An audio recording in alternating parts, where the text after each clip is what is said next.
Hey everyone, welcome back to our channel. If you're new here, please subscribe to our channel. Today, we're diving into one of the most crucial strategies in investing, building a diversified investment portfolio. Whether you're just starting out or you've been investing for years, understanding how to spread your risk across different asset classes is key to long-term financial success. So grab a pen and paper because we're going to explore how to build a portfolio that not only withstands market fluctuations, but also positions you for steady growth over time. Number 1. What is diversification? Let's start with the basics. What exactly is diversification? In simple terms, diversification is the process of spreading your investments across a variety of assets to reduce risk. Imagine it like this. You wouldn't put all your eggs in one basket, because if you drop that basket, you could lose everything. The same principle applies to investing. When you diversify, you're spreading out your investments so that if one asset or market sector underperforms, others might perform well, balancing out the overall impact on your portfolio. The goal is to reduce the volatility of your investments over time, smoothing out the highs and lows that come with market fluctuations. Number 2. Understanding asset classes. To effectively diversify your portfolio, you need to understand the different asset classes available to you. Each asset class behaves differently and has its own risk and return profile. Let's break down the main categories. First, we have stocks. Stocks represent ownership in a company, and they tend to offer higher potential returns than other asset classes. However, with higher potential returns comes higher risk. Stocks can be volatile, but they're a key component of most long-term investment strategies. Next, we have bonds. Bonds are essentially loans you give to a company or government, and in return, you receive regular interest payments. Bonds are generally considered safer than stocks, but they also offer lower returns. They're great for balancing out the risk in your portfolio. Real estate is another popular asset class. Investing in real estate can provide steady income through rent as well as potential for appreciation over time. Real estate often has a low correlation with stocks and bonds, making it a great diversifier. Commodities like gold, oil, and agricultural products can be another good way to diversify. Commodities often move in opposite directions to stocks, which can provide a hedge against market downturns. Finally, we have cash and cash equivalents. This includes things like savings accounts, money market funds, and short-term government bonds. While these investments don't offer much in terms of return, they provide liquidity and safety, serving as a cushion in times of market volatility. Number 3. Why diversification works. So why does diversification work? The answer lies in the concept of correlation. Correlation measures how different assets move in relation to each other. Ideally, you want combined assets that have low or negative correlation.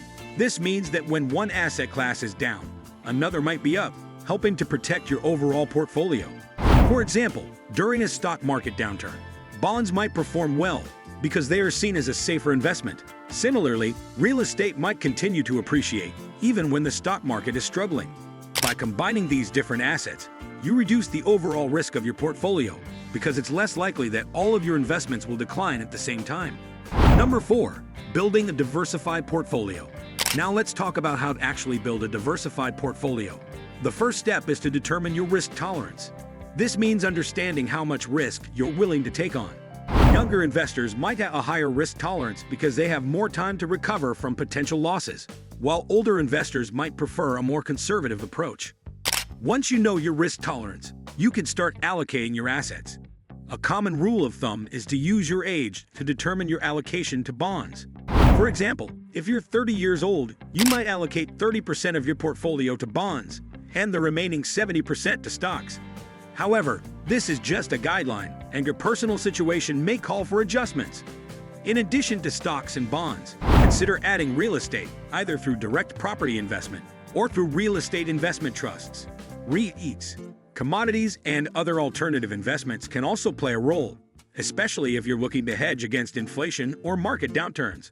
Another important aspect of diversification is geographic diversification. This means investing in companies and assets outside of your home country. By spreading your investments globally, you reduce the risk associated with any one country's economy. Number 5. Rebalancing your portfolio. Once you've built your diversified portfolio, your work isn't done.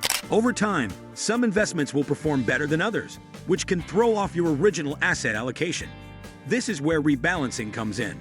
Rebalancing is the process of realigning your portfolio to its original target allocation. For example, if stocks have performed exceptionally well, they might make up a larger portion of your portfolio than you intended. To rebalance, you would sell some of your stock investments and use the proceeds to buy more of the underperforming asset classes, such as bonds or real estate. How often should you rebalance? Many experts recommend doing it once a year, but this can vary depending on your investment strategy and market conditions. The key is to maintain the risk level you're comfortable with while ensuring your portfolio stays aligned with your long-term goals. Number 6. The role of mutual funds and ETFs in diversification. If you're looking for a simpler way to diversify, mutual funds and exchange-traded funds, ETFs, can be great tools. These funds pool money from many investors to buy a diversified portfolio of stocks, bonds, or other assets. By investing in a single mutual fund or ETF, you gain exposure to a broad range of investments without having to pick individual assets yourself. Mutual funds are actively managed by professionals who try to beat the market by selecting the best investments. However, they often come with higher fees. ETFs, on the other hand, typically track an index like the S&P 500 and are passively managed, meaning they have lower fees and are traded on exchanges like stocks. Both mutual funds and ETFs offer easy diversification, but it's important to choose funds that align with your risk tolerance and investment goals. Look at the fund's holdings, fees, and historical performance before making a decision. Number 7. Common diversification mistakes to avoid. Even with the best intentions, investors can make mistakes when trying to diversify. Let's go over some common pitfalls to avoid. One of the biggest mistakes is over-diversification. While it's important to spread your risk, owning too many assets can dilute your returns and make it harder to manage your portfolio. Focus on quality over quantity. Another mistake is not diversifying enough within each asset class. For example, if all your stocks are in the tech sector, you're not truly diversified. Make sure you have exposure to different industries and regions. Finally, don't forget about fees. High fees can eat into your returns over time. Be mindful of the costs associated with the funds and investments you choose, and opt for low-cost options whenever possible. Number 8. The long-term benefits of diversification. Building a diversified portfolio isn't just about managing risk in the short term. It's about setting yourself up for long-term success. By spreading your investments across different assets, you're more likely to achieve steady growth over time and reach your financial goals. Remember, the market will have its ups and downs, but a well-diversified portfolio is designed to weather the storm. It allows you to stay invested even during turbulent times, so you can benefit from the market's long-term upward trend. To sum it up, diversification is a powerful tool that helps you manage risk and position your portfolio for long-term growth. By understanding the different asset classes, building a balanced portfolio, and regularly rebalancing, you can protect your investments and achieve your financial goals. So whether you're just starting out or looking to fine-tune your strategy, remember to keep diversification at the core of your investment plan. Thanks for watching. If you found this video helpful, don't forget to give it a thumbs up and subscribe for more investing tips. And as always, if you have any questions or topics you'd like us to cover, drop them in the comments below. See you in the next video.